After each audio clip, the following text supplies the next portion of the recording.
O eto po mga kababayan, sigurado ko, hindi nyo pa po nababalitaan itong ihahatid ko po na balita sa inyo. Alam na po nating lahat na si Senator Ronald Bato de la Rosa, kani-kaninang umaga lamang po, tinutugis ng tatlong ahensya, mga kababayan, PNP, CIDG at ng NBI para arestuhin. Aba, hindi lang po pala di umano si Senator Bato de la Rosa ang tinutugis kanina ng mga taga-NBI, mga kababayan. Ayon po sa mga kaibigan po nating vlogger na lagi pong nariyan sa labas para i-cover ang mga kaganapan po kagaya po ng press con na nangyari po kanina sa mismong tanggapan ng PDP Laban kung saan guest po si Attorney Harold Respicio at saka si retired General Virgilio, mga kababayan. Aba, sinugod din daw po di umano ng NBI ang tanggapan ng PDP Laban para arestuhin si Attorney Harold Respicio. O ito ho, ang video mga kababayan, ipapanood ko po sa inyo. Pero bago ko lamang po simulan, itong video panunuorin po natin mga kababayan, kaklaruhin ko lang. Kasi natanong po si Attorney Harold Respicio ng taga PDP Laban na siyang naging tawag nito, pinaka-moderator nitong nasabing press conference kanina nga lang mga kababayan. Tinanong siya, no, nitong taga PDP Laban, itong si Harold Respicio na, kamusta naman po kayo ngayon, sir? Na itanong po ito ng taga PDP Laban, matapos po nilang mabalitaan mga kababayan na meron na di umanong NBI nasa baba ng building. Meron di umanong tumawag sa taga PDP Laban na security guard ng building ngayon na, madam, meron pong NBI nasa baba. Hinahanap daw po si Attorney Harold Respicio. O ito na lamang po ang video, panuorin na lang natin mga kababayan. O ito na. At ngayon, Attorney Harold, singit ko lang, kamusta po kayo ngayon? Malaya pa, pero hindi natin alam yung mga moves ni NBI Matibag dahil kinasuhan niya ako ng inciting to sedition, inciting to rebellion. Hindi ko pa alam yung laman ng kanilang complaint, pero nag-serve sila kahapon sa office ko. Hindi na ako nagtatrabaho dun sa BGC. So sorry na lang kayo. Hanapin nyo na lang ako para ma-serve ako ng subpoena. Pero in any case, kasi sa press con ni Director Matibag, ay nag-incite daw ako ng sedition doon sa Rage Visayas na ginawa natin sa Cebu. Pero ano ba ang ginawa ko doon? Nagtanong lang naman ako sa taong bayan at sila ay sumagot. So hindi ko statement yon. Ang inciting ay ako yung nag-uudyok. At ang dapat inuudyok mo ay patayin yung mga ahente ng gobyerno or hindi nasundin yung mga ahensya ng gobyerno or manawagan ka na magrebelde. Ibig sabihin mag-take up ng arms. Pero ano ang tinanong ko sa Ridge, Visayas? Ang tinanong ko lang naman sa kanila ay, gusto nyo na ba silang patayin? Pero sumagot sila kagad. Pero ang tanong ko ay, gusto nyo na bang patayin ang korupsyon? Hindi ko sinabing sila. Gusto nyo na bang patayin ang korupsyon? O, di ba? Hindi seditious yun. At hindi inciting yun dahil nagtanong lang ako. Freedom of asking questions ang tawag doon. At freedom of speech yun ng mga sumagot. Alright? At yung tinanong natin, gusto nyo na ba ng revolusyon? Ulit, nagtatanong ulit ako. Kung baga sa batas, sa prosecution, ang standard ay reasonable certainty of conviction. Sa korte, proof beyond reasonable doubt. Pero kapag ako ang nagtanong at hindi ako yung sumagot, ibig sabihin merong uncertainty sa aking intention. Merong plausible deniability. So hindi siya pasok for prosecution at hindi rin siya pasok for conviction. And besides, kapag sinabi kong revolution, meron namang peaceful revolution. Hindi naman ibig sabihin rebellion kagad. I-distinguish natin yung rebellion sa revolution. Ang rebellion, taking up arms against the government. Green Revolution. Yeah, the Green Revolution is quite another revolution. It's a peaceful revolution. And so one is a peaceful revolution. Even when I asked the audience, extra-constitutional gusto ninyo? And so one was an extra-constitutional revolution. And yet a valid revolution still. Yeah, very valid yun, peaceful dahil hindi tayo nananawagan ng violence and harm doon sa government. Kahit yung sinasabi nila na nagtanong ako sa taong bayan, willing ba kayong mamatay? Nagsagot sila, oo. Pero hindi ibig sabihin na mamatay through an armed rebellion. Hindi. Mamatay, sabi nga ni Ninoy Aquino, Filipinos are worth dying for. Kapag willing kang mamatay at maging bayani, hindi ka naman revolting in an armed struggle. Willing ka lang i-offer ang buhay mo para sa isang noble cause, maging heroic. At hindi po yun inciting. As a matter of fact, encouraging to be a hero. So nasa sayo na yan, Mr. Matibag. Good luck sa iyong kaso. Pero naninindigan ako na wala akong maling ginawa. Kaso ka lang ng kaso, hindi ako natatawag. Alright? Ikaw mo! Mag-unahan tayo. At saka hindi pa tayo tapos, no? Kasi parang kulang na kulang ako sa sinasabi ni Attorney Harold. If you don't mind, can I ask you one more question? Sa mga nangyayari po sa inyo, sa nakikita ninyo, ang mga taong bayan po ay nagkakaroon po ng parang nabubuhayan ng loob dahil na ipakita ninyo talaga yung tunay na malasakit, no? Yung panawagan ninyo na binabaliktad nila yung pangunawa para magmukha kayong masama sa mga mata ng mga manonood at mga Pilipino. Ano po yung masasabi ninyo sa pagbabaliktad nila ng meaning or kahulugan ng mga bawat salita na nilalabas ninyo sa publiko?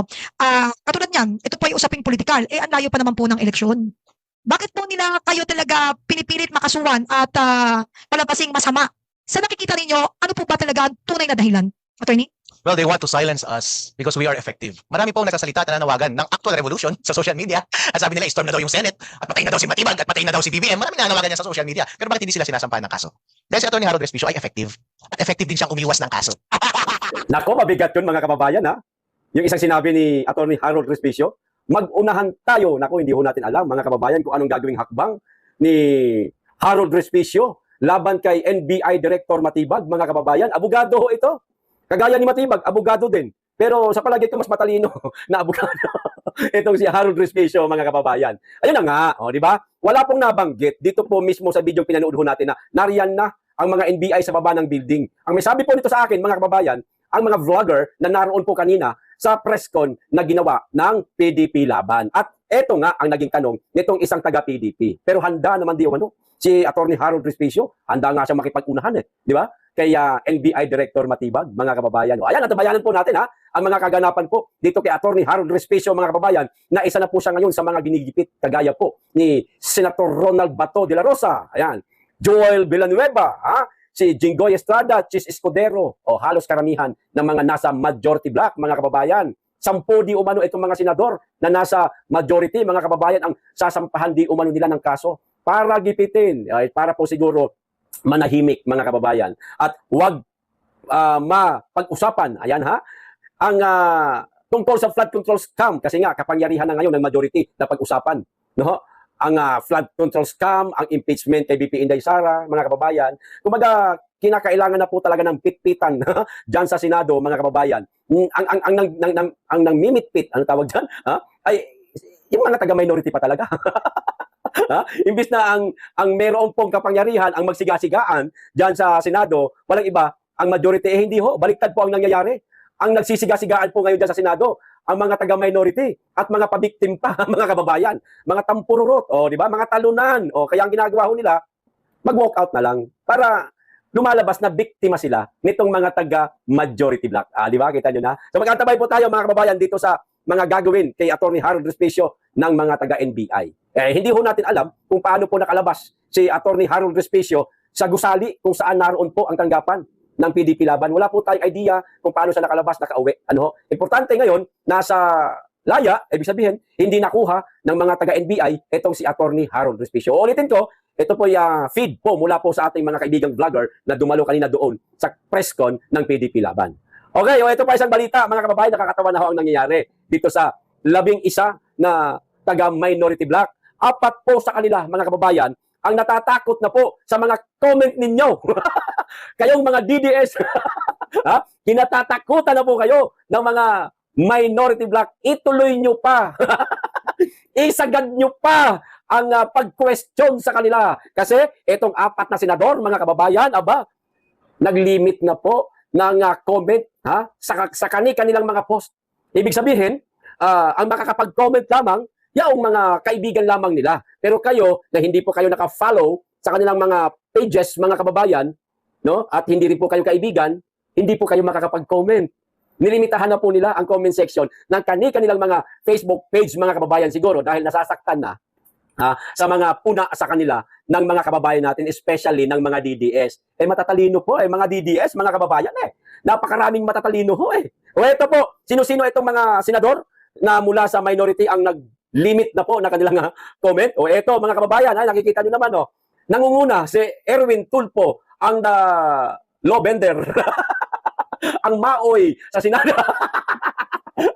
Baguhin nyo na ang tawag nyo sa kanya. Bagamat naroon na po, yung titulo na law bender siya, mga kababayan, boy maoy. Nagmaoy siya kahapon dahil doon sa motion ni Senator Rodante Marcoleta at pagbabago ng rules sa Senado. Ito pangalawa, nakikita niyo naman po, si Ping Lacson, isa po siya, mga kababayan, sa mga naglimita ng comment sa kanyang Facebook page, nasasaktan na. Ito pa isang Balingbing, mga kababayan. Ito pinakamalupit. Si Boy Balingbing talaga ito. Si JB Ejercito. JB Ejercito. Dagdagan niyo po ng B. Middle name niya. Balingbing. Di ba?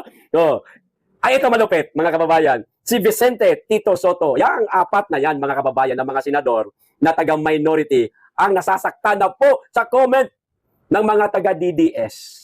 Naglimita na ho sila. Tuloy nyo pa. Kung hindi na po kayo makakomment sa mga post nila, direkta nyo na lamang po, itag nyo. Ha? Gawa kayo ng post, itag nyo po sila. Oh. Ngayon, pag hindi nyo matag, gumamit po kayo ng mga meme na mga kumakalat po ngayon sa social media. Eh, mga video na mula rin sa, sa Senado. O, pwede nyo pong gawa ng reaksyon. Eh, makikita din naman po nila yan, lalo na pag nag-viral. Kasi ang Facebook, napakalaki po ng community niyan, mga kababayan. Eh, posibleng hindi ho nila makikita. Makikita at makikita ho nila yan. Ang ibig kong sabihin, klaruhin natin, magkomentaryo lang kayo. Huwag niyo naman pong sabihang mamatay na kayo, sana ma-high blood kayo. Huwag naman ganun. Masama ho yan. Issue-based lang, ika nga, sa madaling salita. Okay, ito pa isang balita, mga kababayan. Nagkaroon po ng palarong pambansa. Noong isang araw lang po, may pamangkin nga ako ron lumaban nga sa palarong pambansa, taekwondo, ang kanyang sports, mga kababayan. Ito yung tinatawag na palaro to agsur, mga kababayan.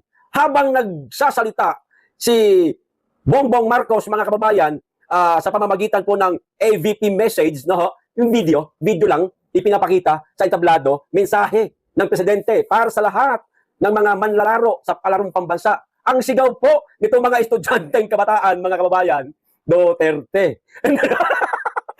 Duterte po ang sinisigaw ng mga estudyanteng kabataan, nakalahok sa palarong pambansa. Habang nagsasalita po ang presidente sa entablado, ipinapakita ko yung kanyang video. Ganyan na po ngayon ang tingin ng ating mga kabataan sa kasalukuyang presidente. Ganito na lamang po kaliit ang respeto ng mga Pilipino sa kasalukuyang presidente natin, mga kababayan. Kahit mga estudyante, mulat na po kasi ang mga estudyante. Alam po nila ang mga nangyayari ngayon sa ating bansa.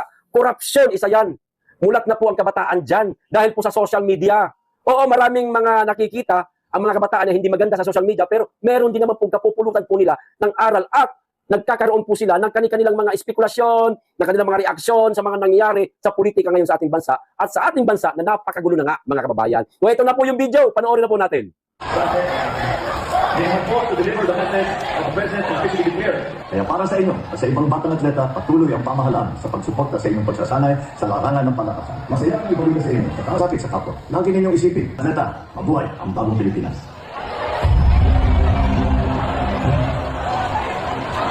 Sa lahat ng mga nakatulong sa ating President, they have fought to deliver the message of the President officially declared. The opening of the palarong pambansa. It is an honor to introduce no less They have fought to deliver the message of the President officially declared. Kaya para sa inyo at sa ibang batang atleta, patuloy ang pamahalaan sa pagsuporta sa inyong pagsasanay sa larangan ng palakasan. Masaya ang ibalita sa inyo sa kakasapit sa kapwa. Lagi ninyong isipin, atleta, mabuhay ang bagong Pilipinas.